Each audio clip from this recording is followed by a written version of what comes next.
stopped off at plain. Her hair was certainly plain, thin and dark brown, pulled back in a bun or a twist. This hairstyle made her look older than she was, as well as a little schoolmarmish, and her dark, small eyes held an expression of constant surprise.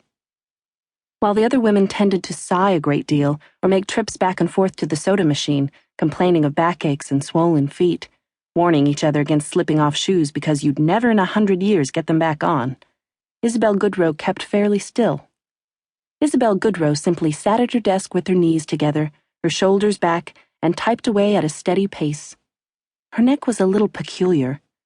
For a short woman, it seemed excessively long, and it rose up from her collar like the neck of the swan seen that summer on the dead-looking river, floating perfectly still by the foamy-edged banks.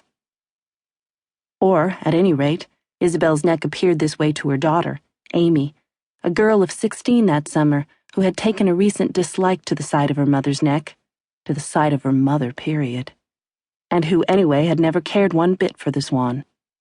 In a number of ways, Amy did not resemble her mother. If her mother's hair was dull and thin, Amy's hair was a thick, streaky blonde. Even cut short the way it was now, haphazardly below her ears, it was noticeably healthy and strong. And Amy was tall.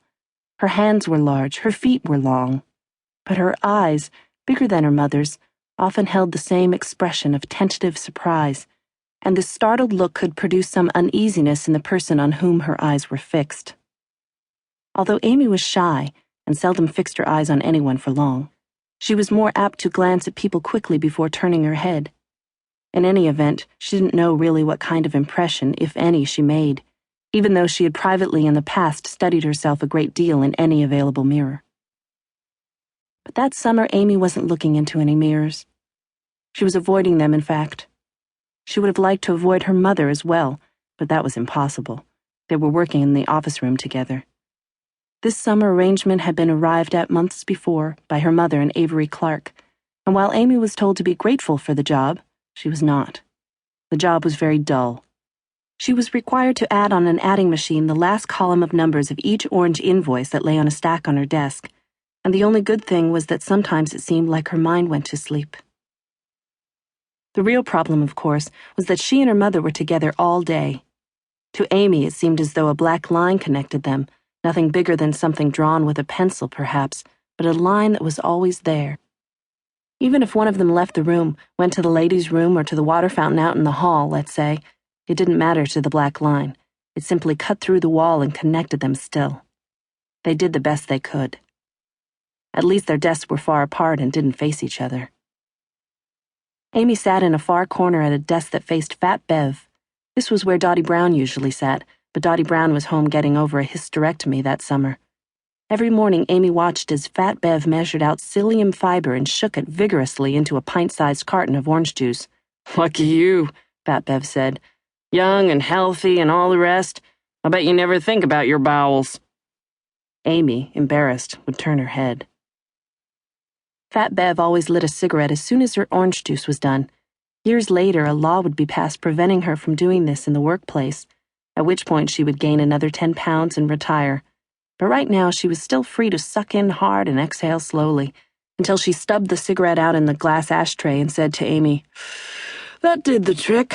Got the engine started." She gave Amy a wink as she heaved herself up and hauled her large self off to the bathroom. It was interesting, really. Amy had not known that cigarettes could make you go to the bathroom. This was not the case when she and Stacy Burrows smoked them in the woods behind the school. And she didn't know that a grown-up woman would talk about her bowels so comfortably. This, in particular, made Amy realize how differently from other people she and her mother lived. Fat Bev came back from the bathroom, sighing as she sat down, plucking pieces of tiny lint from the front of her huge sleeveless blouse. "So," she said, reaching for the telephone, a half-moon of dampness showing on the pale blue cloth beneath her armpit. "Guess I'll give old Dottie a call." Fat Bev called Dottie Brown every morning. She dialed the telephone now with the end of a pencil and cradled the receiver between her shoulder and neck. "Still bleedin'?" she asked, tapping her pink nails against the desk, pink discs almost embedded in flesh. They were watermelon pink. She had shown Amy the bottle of polish. "Setting a record or something? Never mind, don't hurry back. No one misses you a bit."